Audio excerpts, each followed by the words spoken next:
Bonjour, je m'appelle Chris et je vais faire l'essai du Mini Countryman Cooper S 2021. C'est un choix intéressant pour les acheteurs, c'est une offre unique en raison de son style. En 2020, Mini a rafraîchi le Countryman. Ces changements sont importants, en particulier l'esthétique extérieure telle que le devant, les lumières et ses feux de freinage anglais. Plus grand qu'avant, avec une garde au sol plus élevée, cela se reflète à l'intérieur. Personne, semble-t-il, ne peut résister à la demande du public pour des multisegments plus gros.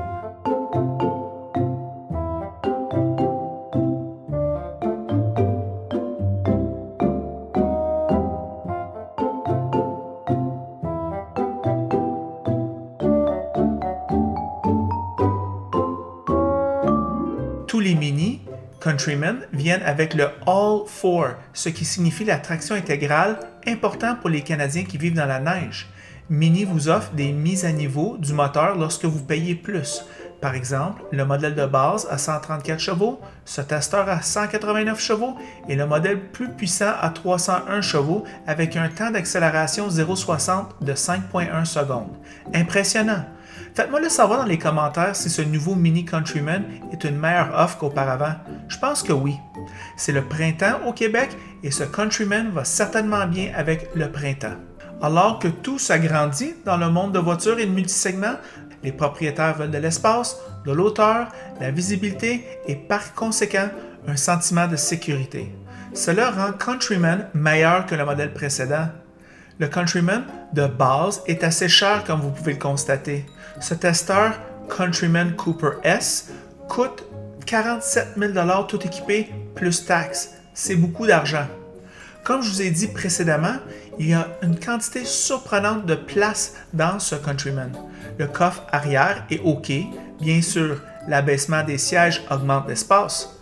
Les sièges arrière sont très bons pour une sous-compacte. À l'avant, il y a le traitement Mini avec une sensation du bonheur.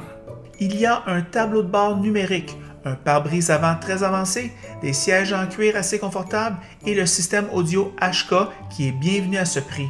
Le tableau de bord est simple mais efficace. Il se sent super personnel. Évidemment, tout est très bien ici. Mini essaie de répondre à ce prix élevé avec un groupe motopropulseur efficace. Ce modèle Cooper S a le turbo 4 cylindres raisonnable à 189 chevaux et 206 livres de couple. Il y a une garantie de 12 ans contre la corrosion pour ceux qui vivent au-dessus de la ligne de neige et il est livré avec une automatique efficace à 8 vitesses. L'économie du carburant est à 10,4 litres en ville et 7,5 litres sur l'autoroute, ce qui est tout à fait raisonnable. Ce moteur est énergétique. Voici nos réflexions sur la route. Bonjour les amateurs de voitures. Aujourd'hui, Ross m'apporte la 2021 Mini Countryman Cooper S avec le 4 roues motrices ou All-4 comme qu'ils disent. Un véhicule que je trouve qui va particulièrement bien avec ce printemps au niveau de son look. Ross, qu'est-ce que tu en penses de ce véhicule-là? Bon, on est déjà rendu à la deuxième génération du Mini Countryman. Comme tu as dit, on a la version Cooper S All-4 ici. Pas de top safety pick selon les VHS. Fait que, il manque quelques petites choses là, pour se mériter la mention Top Safety Pick ou Top Safety Pick Plus. Les pour, comme tu as pu le voir, tu as pu le constater, une direction précise.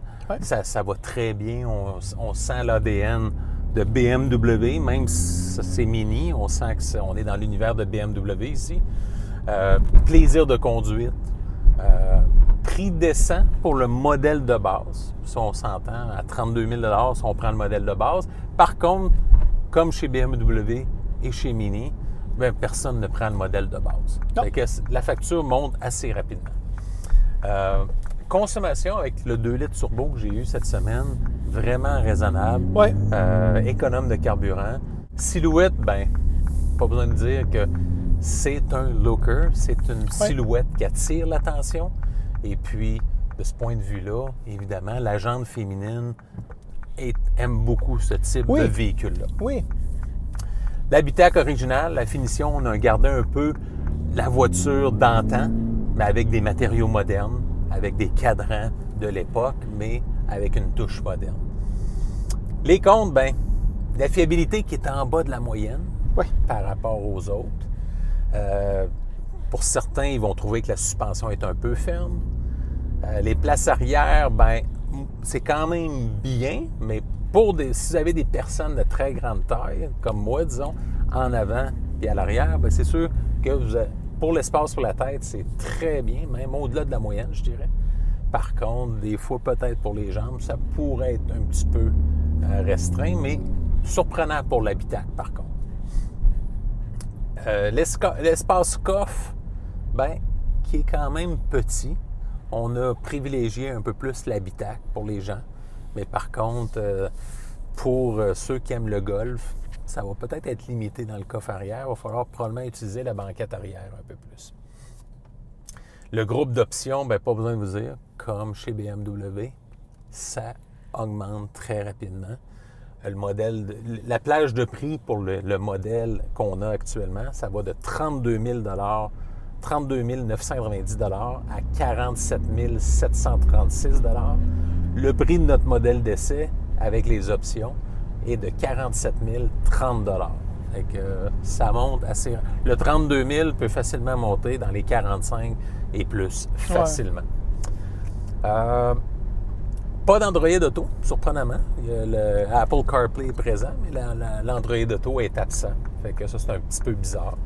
La concurrence, bien, dans le créneau, et non pour le type de véhicule, parce que Mini est assez unique en soi, oui. Mais il y a quand même une concurrence dans des VUS sous-compacts ou des multisegments sous-compacts qui pourraient rivaliser avec ça. Évidemment, on ne peut pas passer sous silence le Audi Q3, qui pourrait être quelque chose d'intéressant. Les BMW X1 et X2, un petit peu plus grand par contre, mais quand même comparable. Buick encore GX. Le Cadillac XT4. On pourrait penser au Chevrolet Trailblazer qu'on avait essayé l'automne passé. Honda HR-V. Le Hyundai Kona pourrait être intéressant également. Jaguar E-Pace.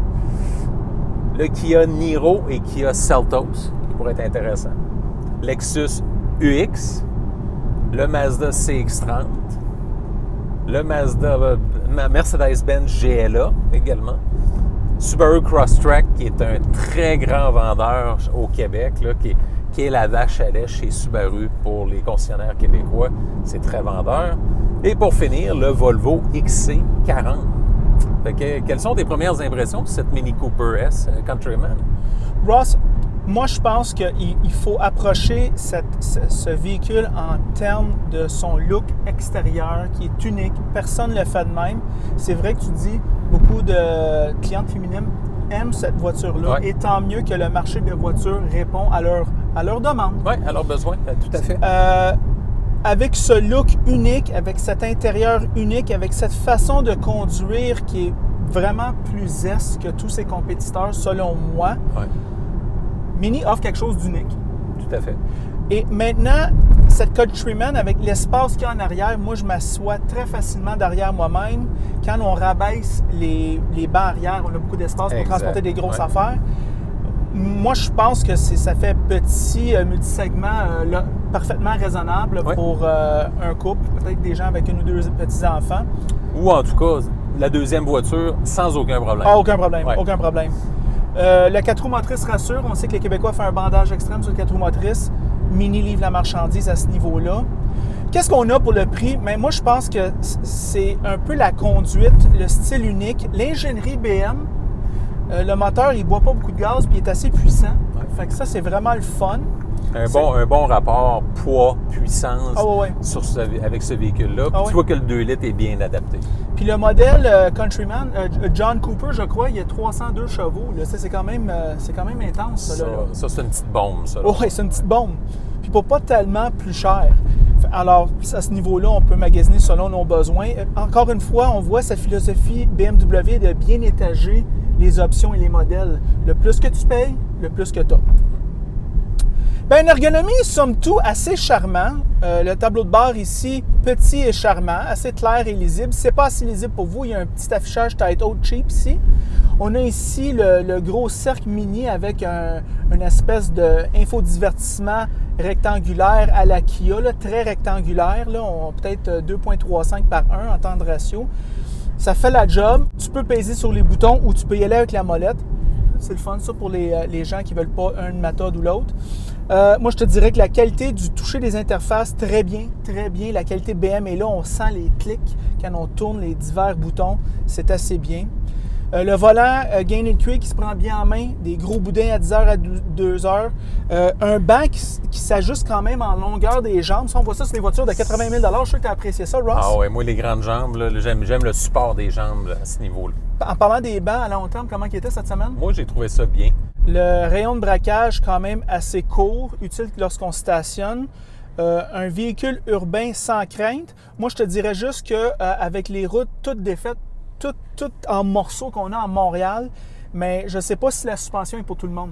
Fait que sur le trajet urbain à Montréal, je spécifie à Montréal, je ne spécifie pas les autres grosses villes à l'extérieur du Québec, mais à Montréal, faites votre essai routier pour voir si ça vous plaît. Sur l'autoroute, il n'y a aucun problème. Exact. Ross, je trouve qu'il est cher, mais il est bon. Et puis, moi, c'est la location, l'expérience du propriétaire, je vais laisser ça aux autres. Parce que c'est quand même une BM. Puis moi, aller au garage, puis ça coûte 1 000, 2 000 $, c'est une expérience de propriétaire à laquelle je suis allergique. Toi, qu'est-ce que tu en penses? Bien, évidemment, c'est un petit véhicule qui, avec son côté British, côté mini. Ouais. Avec Ils l'ont bien exploité, le charme de ça. Le charme anglais, tout en ayant une mécanique BMW. Ben, je trouve que ça fait un mariage qui est quand même là, très bien. Oui. Évidemment, est-ce que je recommanderais ce véhicule-là à l'achat? Moi, je pense qu'il est conçu pour une location 4 ans, 80 000 km. Puis, je pense que vous ne voulez pas réparer ce type de véhicule-là après garantie. Fait que, bonne recommandation pour la location. Alors, c'est ça notre essai routier de la jolie Mini Countryman. En passant, si vous aimez la vidéo, aimez-le. Si vous ne l'aimez pas, aimez-le pas. Et si vous l'aimez beaucoup, mais franchement, abonnez-vous à la chaîne. C'est évident, ça me semble. Et c'est tout.